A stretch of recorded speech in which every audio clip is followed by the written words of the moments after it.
நம்ம அடுத்ததா துலாம் ராசி பத்தி பார்க்க போறோம். துலாம் ராசிக்காரர்கள் போன ஜென்மத்துல என்ன கர்மா பண்ணாங்க, இந்த ஜென்மத்துல இதனால இவ்வளவு கஷ்டப்படுறாங்க.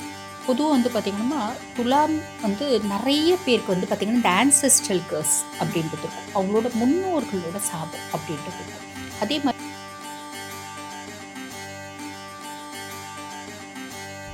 செஞ்சதுல குத்தம் அப்படின்றது கண்டுபிடிக்கக்கூடாது. பூர்வ ஜென்மத்தில் நிறைய குத்தம் கண்டுபிடிச்சது.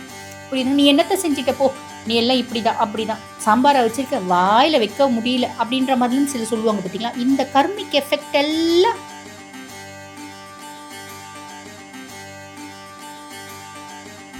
இப்ப இவங்களுடைய கர்மவினை கொஞ்சம் கம்மியாகணும் அப்படின்னா இவங்க என்ன பரிகாரம் பண்ணணும்? பொதுவாக பார்த்தீங்கன்னா, சனி உச்சமடையக்கூடிய ராசி அப்படின்றதுனால சனிக்கிழமை தோறும் அன்னதானம் அப்படின்ட்டு செய்யலாம். அன்னதானம்ன்றது சாதாரணமாக செய்ய முடியாது.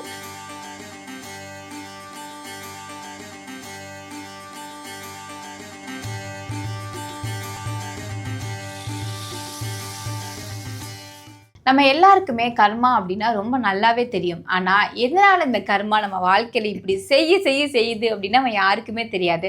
ஒவ்வொருத்தருக்கும் ஒவ்வொரு விதமான கர்ம வினை செயல்பாடுகள் மூலமா அவங்க கஷ்டப்படுவாங்க. இந்த கர்மானா என்ன, எதனால அது நம்ம வாழ்க்கைக்குள்ள வந்துச்சு அப்படிங்கிறத பத்தி ரொம்ப டீட்டெயிலா சொல்றதுக்காக இன்னைக்கு நம்ம கூட டாக்டர் அஸ்ட்ராலஜர் தீபா அருளாளன் மேம் இணைந்திருக்காங்க. அவங்க கிட்ட நிறைய விஷயங்கள் கேட்டு தெரிஞ்சுக்கலாம். வாங்க. வணக்கம் மேம்.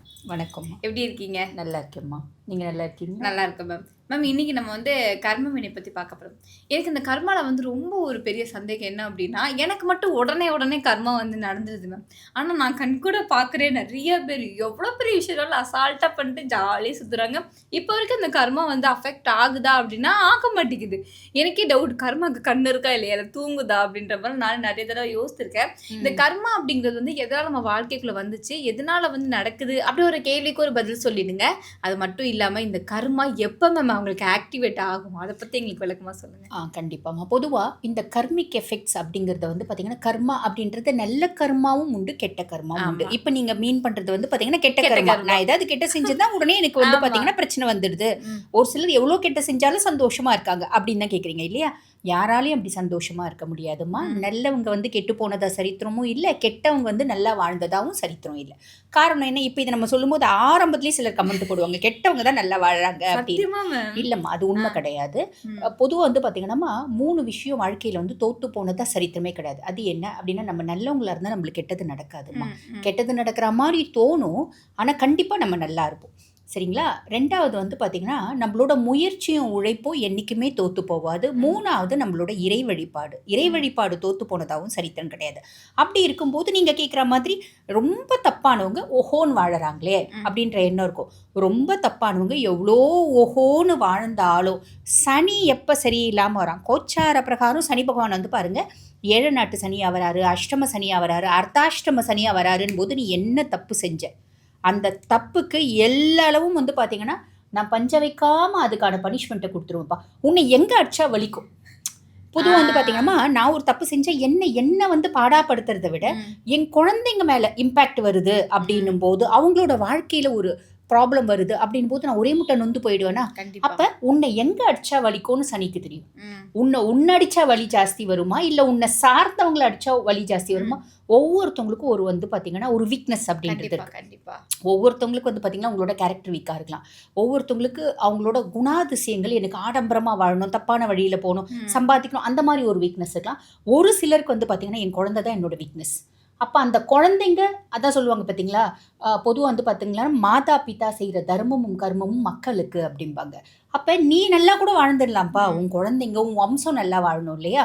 அப்போ நீ நினைக்கிறது தப்புமா. இங்கே சனி எப்போ இந்த மாதிரி வரானோ அப்போ க்ளீனாக அதுக்கான பனிஷ்மெண்ட் கொடுப்பான். அதுக்கும் மேலே சுய ஜாதகத்தில் தசை நடக்குது பற்றியா, தசை நடக்கும்போது சனி தசை அப்படின்னு வரும். 19 ஆண்டு காலம் உன் சுய ஜாதகத்தில் சனி எக்ஸலண்ட்டாக இருந்தாலும் கர்மிக் எஃபெக்டான பாடத்தை கொடுத்துருவான். நல்லதும் கொடுப்பான், கெட்டதும் கொடுப்பான். சுய ஜாதகத்தில் இன்னும் சனி கெட்டு போயிருந்தா நீ என்னென்னலாம் நல்ல கர்மாக்களை விட்டுட்டு கெட்ட கர்மாக்கள் செஞ்சுருக்க, அந்த கெட்ட கர்மாக்களுக்கான பலனை முழுசும் பார்த்திங்கன்னா கொடுத்துருவான்.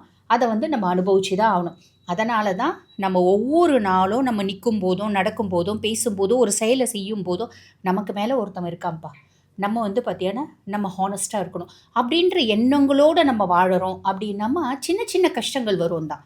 அதுக்கும் மேலே பெருசாக ஒரே முட்டை நம்ம மூளையில் உட்காந்துற மாதிரி ஒரு சூழ்நிலை ஏற்படாது. ஏற்படாது. Okay ma'am. ஓகே. கர்மா பத்தி ரொம்ப டீட்டெயிலாவே சொல்லிட்டீங்க. அது மட்டும் இல்லாம இப்ப 12 ராசிக்காரர்களுக்குமே அவங்க எதன் அடிப்படையில இந்த கர்ம வினை வந்து அனுபவிக்கிறாங்க அப்படிங்கிறத பத்தியும் சொல்லுங்க. அது மட்டும் இல்லாம அ இந்த இந்த ராசிக்காரங்க வந்து இந்த கர்மா பண்ணதுனால தான் அவங்க இந்த ராசியில வந்து இந்த ஜென்மத்தில பிறந்திருக்காங்க அப்படிங்கிறத பத்தியும் ஒரு விளக்கம் இருந்தா அத பத்தியும் குடுத்துருங்க மேம்.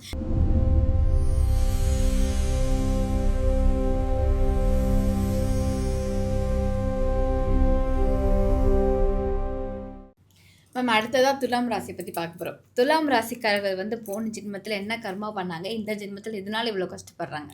பொதுவா வந்து பார்த்தீங்கன்னா, துலாம் வந்து நெறைய பேருக்கு வந்து பார்த்தீங்கன்னா, இந்த ஆன்செஸ்ட்ரல் கர்ஸ் ம். அப்படின்றது இருக்கும். அவங்களோட முன்னோர்களோட சாபம் அப்படின்றது இருக்கும். அதே மாரி குலதெய்வ தோஷம் அப்படின்றது இருக்கும். ஆல்மோஸ்ட் எல்லாருக்கும் இருக்கும் அப்படின்னு சொல்ல முடியாது. பெரும்பாலான பெர்சன்ஸ்க்கு இருக்கும் அப்படின்னு சொல்லலாம். பொதுவா வந்து பார்த்தீங்கன்னா, சனி உச்சமடையக்கூடிய ராசிம்மா. அதனால தான் அவங்க வந்து பார்த்தீங்கன்னா, இந்த மாதிரி ஆன்செஸ்ட்ரல் கர்ஸ் இருக்கு, குலதெய்வ தோஷம் இருக்கு. அதனால தான் அடுத்த ஜென்மத்தில வந்து பார்த்தீங்கன்னா, துலாமா பொறப்பாங்க அப்படின்னு சொல்லலாம். ஆ பொதுவா வந்து அவங்களுக்கு யார் யாரெல்லாம் நல்லது செஞ்சிருப்பாங்களோ, அவங்களுக்கெல்லாம் வந்து "நீ என்னத்த நல்லது செஞ்சுட்ட போ" அப்படின்னு சில பிள்ளைங்க கேட்கும் தெரியுமா? அது கொஞ்சம் கஷ்டமா இருக்கும். ஆமா. இப்ப அம்மா காலையில எந்திரிச்சு ம். சாப்பாடு செஞ்சு குடுப்பாங்க. 3 மணிக்கு புள்ள ம். போதுனாலும் செஞ்சு குடுப்பாங்க. 4 மணிக்கு போதுனாலும் செஞ்சு குடுப்பாங்க. ம். "ஐயோ! சாம்பாரா வச்சிருக்க, வாயில வைக்க முடியல போ. நீயும் உன் சாம்பாரும்" பிள்ளைங்க திட்டுது பாத்தியா? கண்டிப்பா. அந்த அம்மா மனசு எவ்வளோ கஷ்டப்படும்.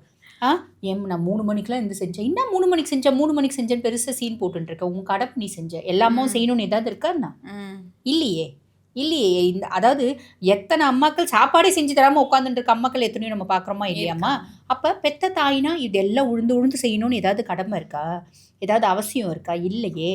அப்படி இருக்கும்போது என்ன நீ நீ வந்து பெத்துக்குன நீ தான் செய்யணும் அப்படின்னு சொல்லுவாங்க பார்த்தீங்களா? பெத்துக்குன செய்யணுன்றது இல்ல. பெத்துக்குன தூக்கி போட்டு போயினே கூட இருந்துடலாம். அந்த மாரி எத்தன பேர் தூக்கி போட்டு எத்தன குழந்தைங்க ஆமா. அனாதையா இருக்கு. அதையும் மீறி செய்றாங்க அப்படின்போது செஞ்சதுல என்ன நல்லது இருக்கு? அத பார்க்கணும். செஞ்சதுல குத்தம் அப்படின்றது கண்டுபிடிக்கக்கூடாது. பூர்வ ஜென்மத்தில நெறைய குத்தம் கண்டுபிடிச்சது. புரியுதுங்களா? "நீ என்னத்த செஞ்சுட்ட போ.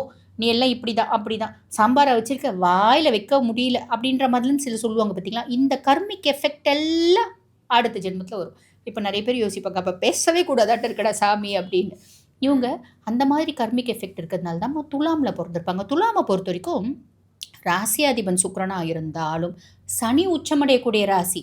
சனி உச்சமடையக்கூடிய ராசியில மட்டும் நம்ம பொறந்துட்டோம். சனியினோட ராசியில மட்டும் நம்ம பொறந்துட்டோம் அப்படின்னம்மா, நீ செய்ற கெட்டதுக்கு உடனே பிரதிபலிப்பு அப்படின்றது ஓ! வந்துரும்.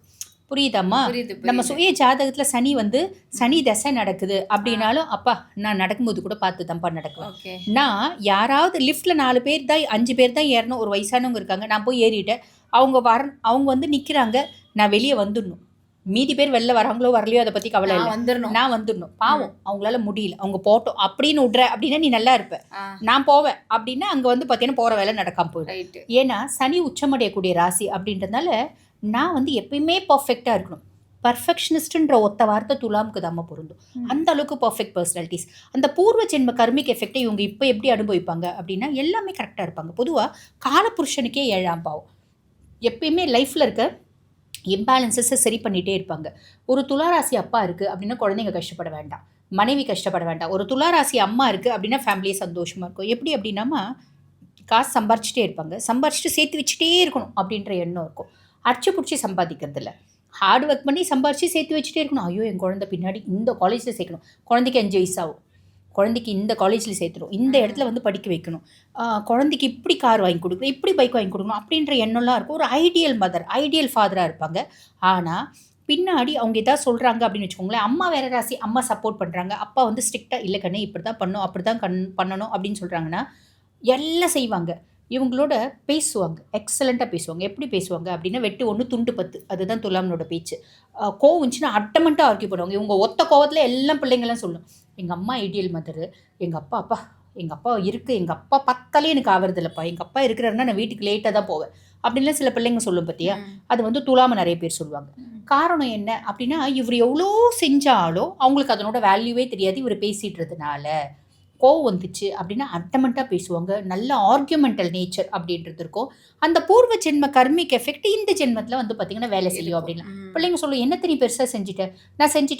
நான் ஸ்கூலுக்கு நடந்து போனேன். எவ்வளோ தூரம் நடந்து போய் நான் ஸ்கூலுக்கு போனேன். உனக்கு கார் வாங்கி குடுத்தேன்ற, உனக்கு டிரைவர் போட்டு குடுத்தேன்ற. உங்க அம்மா வீட்ல வசதி இல்ல, அப்படி போனாங்க. இப்ப ம். நீ வசதியா தானே இருக்க. எனக்கு செய்யாம நீ வேற யாருக்கு செய்ய போற? அப்படின்லாம் சிலர் கேட்பாங்க பத்தி, அப்பா தயவு செஞ்சு உன் கதையை மட்டும் சொல்லாதப்பா அப்படிவாங்க குழந்தைங்க. இதெல்லாம் வந்து துலாம் அனுபவிப்பாங்க. ஓகே. அந்த பூர்வீக் ஒரு எஃபெக்ட் வந்து பார்த்தீங்கன்னா, இந்த ஜென்மத்தில குழந்தைங்க பெருசா அஃபெக்ஷனா இருக்க மாட்டாங்க. அதே மாதிரி என்ன செஞ்சாலும் நீ என்னத்த செஞ்சுட்ட அப்படின்னு கேட்குறது. பெருசா இவங்க செய்யறதுக்கான ஒரு வேல்யூ ஃபேமிலி மெம்பர்ஸ்க்கு கிடைக்காது அப்படின்லாம். ஃபேமிலி மெம்பர்ஸ்க்கு தெரியாது. கிடைக்காதும்போது இவங்களுக்கு கிடைக்காது. ஃபேமிலி மெம்பர்ஸ்க்கு தெரியாது அப்படின்லாமா. இந்த ஒரு விஷயத்தை இவங்க அனுபவிப்பாங்க. அதே மாரி அந்த ஆன்செஸ்ட்ரல் கர்ஸ் இருக்கிறதுனால நெறைய பேருக்கு இருக்கும். அவங்களோட அந்த பித்ரு கடன் அப்படின்றது இருக்கும். பித்ரு தோஷம் அப்படின்றது இருக்கும். அந்த பித்ரு கடனை இவங்க சரிவர செய்யணும். சரிவர செஞ்சு அமைதியா இருக்காங்க அப்படின்னாலே போதும். நீ செய், என்ன வேணா செய். ஒண்ணே ஒண்ணு துலாம் புரிஞ்சுக்கணுமா, நான் எல்லாத்தையும் செய்றேன். பெருசா உன்னை இப்படி இருக்கணும், அப்படி இருக்கணும், இப்படி தான் நீ செய்யணும் அப்படின்லாம் நான் சொல்ல மாட்டேன். நான் பெர்ஃபெக்ஷனிஸ்ட் தான். உன்னை பெர்ஃபெக்ஷனிஸ்ட்டா மாத்துறதுக்கு நான் ட்ரை பண்ண மாட்டேன். ஓகே. துலாம் கிட்ட ஒரு கேரக்டர் வீட்ல 5 பேர் இருக்காங்கன்னா 5 பேரையும் பெர்ஃபெக்ட் பர்சனாலிட்டியா மாத்தணும்னு ஆசைப்படுவாங்க. அது ஆவாது. 5 விரலுமே ஒண்ணா இருக்கிறது இல்ல. முடியாது. அப்ப நான் நினைக்கிறத நான் செய்யலாம். நீ செய்ய முடியாது. இல்லையா? அதை இவங்க புரிஞ்சுக்கினாங்க அப்படின்னாலே நல்லதும்மா. Okay ma'am. இப்ப வந்து இவங்களுடைய கர்மவினை கொஞ்சம் கம்மியாகணும் அப்படின்னா, இவங்க என்ன பரிகாரம் பண்ணணும்? பொதுவா வந்து பார்த்தீங்கன்னா, சனி உச்சமடையக்கூடிய ராசி அப்படின்றதுனால சனிக்கிழமை தோறும் அன்னதானம் அப்படின்ட்டு செய்யலாம். அன்னதானம்ன்றது சாதாரணமா செய்ய முடியாது. நம்ம வசதி இருக்கு அப்படின்னா கோயில்கள்ல அன்னதானம் செய்யலாம். இல்ல அப்படின்னா நம்ம புளி சாதம் சொல்லுவாங்க பார்த்தீங்களா? புளி சாதம் செஞ்சு பக்கத்துல இருக்க கோயிலுக்கு மாசத்துல ஒரு சனிக்கிழமை கொண்டு போயிட்டு, நம்ம வரக்கூடிய பக்தர்களுக்கு அந்த புளி சாதம் குடுக்கலாம். எள்ளு சாதம் குடுக்கலாம். ஆனா எள்ளு சாதம்லாம் குடுத்தா இப்ப யாரும் வாங்க மாட்டாங்க. புளி சாதம் நம்ம எள்ளு போட்டு தானே செய்றோம். கொஞ்சம் எள்ளு தூக்கலா போட்டு புளி சாதம் நம்ம விநியோகம் பண்றோம் அப்படின்னா, தானம் பண்றோம் அப்படின்னா, அவங்க வாங்கி சாப்பிடும்போது நம்மளோட கர்ம வினைகள் பெருமளவு குறையறத பார்க்க முடியும். Okay ma'am. எந்த கோவிலுக்கு போயிட்டு வரும்போது கர்மவினை இன்னும் கொஞ்சம் கம்மியாகும்? ராசியாதிபன் சுக்கிரன் அப்படின்றதுனால, இந்த கும்பகோணத்துக்கு பக்கத்துல கஞ்சனூர் அப்படின்ற ஒரு கோயில் இருக்குமா, அந்த ஸ்தலத்துக்கு போயிட்டு அக்னீஸ்வரர் சுக்கிரனை வழிபாடு பண்ணி, ஈசனை வழிபாடு பண்ணிட்டு, அக்னீஸ்வரரை வழிபாடு பண்ணிட்டு, அம்பிகையை வழிபாடு பண்ணிட்டு, சுக்கிரனுக்கு அர்ச்சனை பண்ணிட்டு, மொச்ச விளக்கு ஏத்துறது அப்படின்றது இருக்குமா. மொச்சக்கொட்டை இருக்கு பார்த்தீங்களா? அத வந்து பார்த்தீங்கன்னா, வெள்ளை துணியில கட்டி விளக்கேத்துவாங்க. அது ஏத்துறது மூலியமா இவங்களுக்கு வந்து பார்த்தீங்கன்னா, நெறைய நல்லது நடக்குமா. Okay ma'am. துலாம் ராசிக்காரர்கள் வந்து போன ஜென்மத்துல என்ன கர்மவினை பண்ணதுனால இப்ப கஷ்டப்படுறாங்க அப்படிங்கிறத பத்தி சொல்லியிருந்தீங்க. இப்ப இந்த கர்ம வினையில வந்து கொஞ்சம் அவங்க சைலண்டா இருக்கிறது வந்து ரொம்ப பெட்டர் அப்படின்னு சொல்லியிருக்கீங்க. அது மட்டும் இல்லாம பரிகாரம் எந்த கோவிலுக்கு போயிட்டு வரலாம் அப்படிங்கிறத பத்தி ரொம்ப டீட்டெயிலா சொன்னீங்க. நன்றி மேம். நன்றி.